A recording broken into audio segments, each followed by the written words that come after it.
क्या आप सारे लोग ये जानते हैं कि आप कहाँ से आए हैं, आप कौन हैं और कहाँ जाएंगे? श्रीमद् भगवत गीता में इसका जवाब श्री कृष्ण ने बहुत सरल भाषा में दिया है।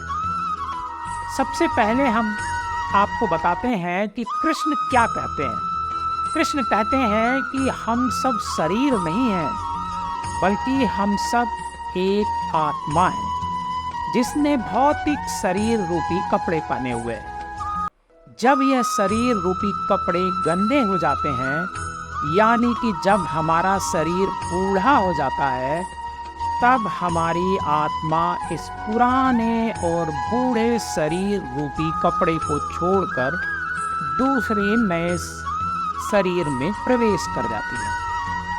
मित्रों, श्रीमद् भागवत गीता में भगवान श्री कृष्ण अर्जुन से कहते हैं कि हे अर्जुन, तुम और इस रणभूमि में युद्ध करने के लिए आए हुए सभी योद्धा वो नहीं हैं जो तुम्हें वो बाहर से दिखाई दे रहे हैं, बल्कि वो सभी आत्मा है, न कि शरीर है। सिर्फ उन्होंने कुछ समय के लिए इस भौतिक शरीर में वास किया है, इसलिए वो तुम्हें सब शरीर के रूप में दिखाई दे रहे हैं। और यह आत्मा अमर, अजन्मा, नित्य, शाश्वत और पुरातन है। भगवत गीता में एक श्लोक है जो श्री कृष्ण कहते हैं, न जायते म्रियते वा कदाचिन नायं भूत्वा भविता वा न भूय अजो नित्य शाश्वतोऽयं पुराणो न हन्यते हन्यमाने शरीरे। इसका अर्थ है कि आत्मा के लिए किसी भी काल में न तो जन्म है न मृत्यु। वह न तो कभी जन्मा है, न कभी जन्म लेता है और न कभी जन्म लेगा। वह अजन्मा, नित्य, शाश्वत और पुरातन है। भौतिक शरीर के मारे जाने के बाद भी यह आत्मा कभी नहीं मरती है। एक और श्लोक में श्री कृष्ण कहते हैं भगवत गीता में, वासांसि जीर्णानि यथा विहाय नमानि गृहाति नरो पराणि तथा शरीराणि विहाय जीर्णा न्यान्यानि संयाति नवानि देहि।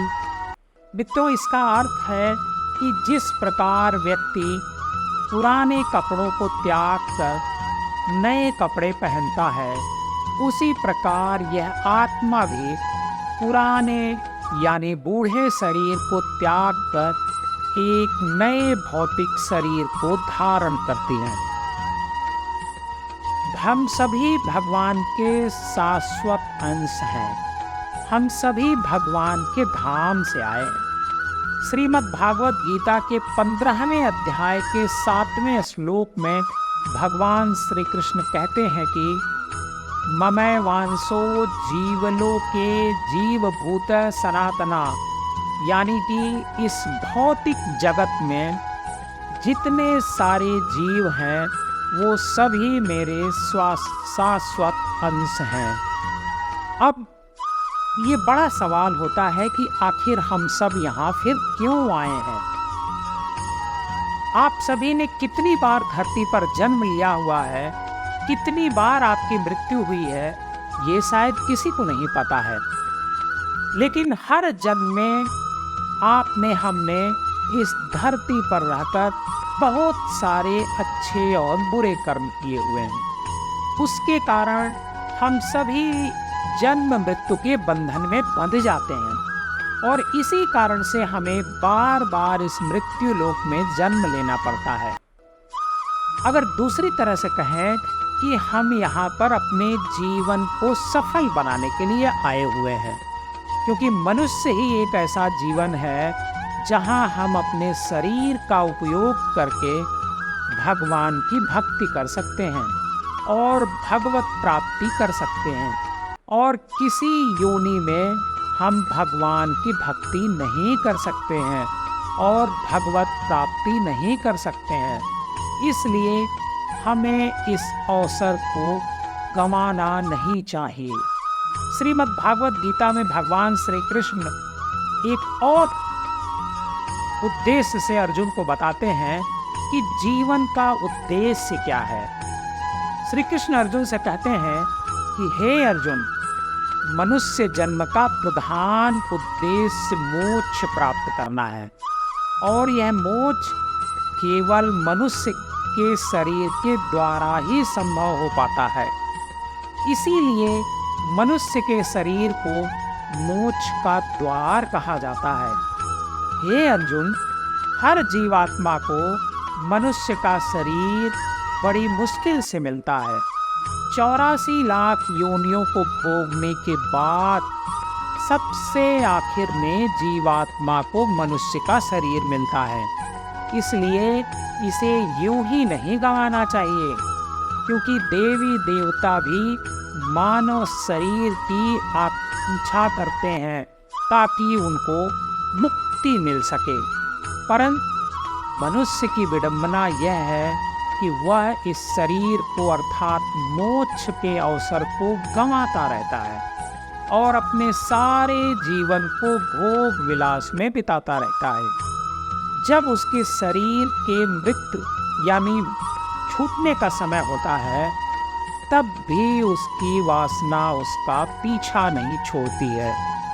मित्रों, जब हम भगवान की भक्ति करने लगते हैं, तब धीरे धीरे हमारे सभी पापों का अंत होने लगता है और जब हमारे सभी पापों का अंत हो जाता है, तब हमारी आत्मा को मुकुंद यानी मुक्तिदाता भगवान श्री कृष्ण हमें मुक्ति दे देते हैं और हमें मुक्ति मिलने के बाद हम भगवान के धाम यानी गोलोक वैकुंठ में चले जाते हैं और वहाँ पर हमें साक्षात भगवान श्री कृष्ण की सेवा का मौका मिलता है।